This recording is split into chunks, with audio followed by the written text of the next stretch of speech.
इस समय एक समाज सुधारक व्यक्ति से आपको मिलाना चाहता हूं, जहां पर देखिए तो लगातार दलितों के ऊपर अत्याचार की घटनाएं होती है। ऐसे में एक योद्धाओं का काम करने वाले हमारे इस समय समाज सुधारक एडिशनल एसपी बीपी अशोक जी हैं। हम उनसे बात करेंगे, आइए उनसे बात करते हैं और थोड़ा सा उनसे ये राय लेते हैं कि दलितों पे अत्याचार के साथ साथ इतने संगठन चल रहे हैं और उन पर उनका इस पे क्या राय है। सर, अपना थोड़ा सा परिचय बता दें पहले। मैं डॉक्टर बीपी अशोक हूँ, पुलिस ट्रेनिंग डायरेक्टरेट में पोस्टेड हूँ जी। देखिए, समाज के लिए आप पहले क्या संदेश देना चाहेंगे? समाज के लिए तो संदेश सबसे बड़ी चीज़ है कि समाज सशक्त हो और राष्ट्र हमारा वो सशक्त हो। समाज में ख़ास तौर से युवा पीढ़ी जो है वो भटकाव के रास्ते पे ना जाए।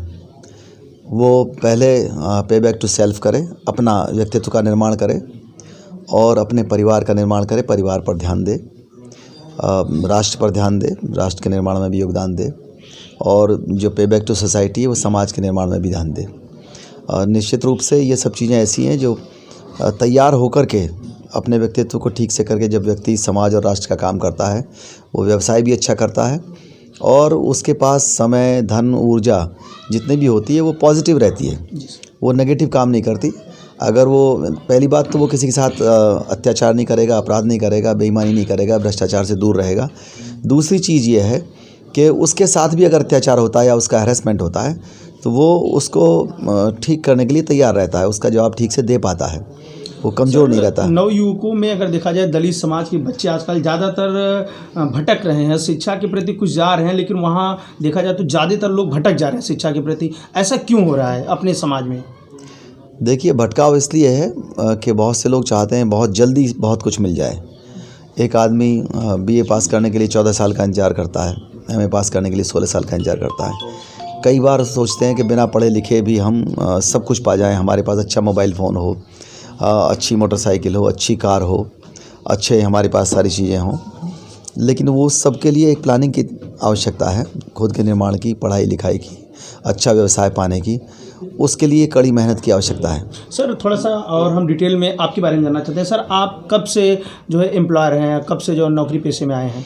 मैं 92 बैच का पीपीएस अधिकारी हूँ। तो सर, आप 92 बैच से हैं तो लगातार आप इस विभाग में हैं कि यहाँ पे लगातार क्राइम होता रहता है, आप मुखाफिज भी होते रहते हैं और इसमें देखते हैं कि ज़्यादातर दलितों के ऊपर अत्याचार हो रहे हैं। ऐसा क्यों होता है, क्यों इन्हीं को टारगेट किया जा रहा है? देखिए, समाज के अंदर जो जातिवाद है तो उसके आधार पर अत्याचार होता है। उसके अलावा भी बहुत सी चीज़ों का शिकार सामान्य आदमी रहता है। जो अन्य प्रकार के अपराध हैं उसके लिए आईपीसी बनी है और SC/ST एक्ट बना हुआ है। महिलाओं के अत्याचार हैं उनके लिए भी बहुत सारे प्रोविज़न्स हैं। उसके अलावा आयोग बने हुए हैं और निश्चित रूप से नए नए संशोधन होते रहते हैं कानूनों में।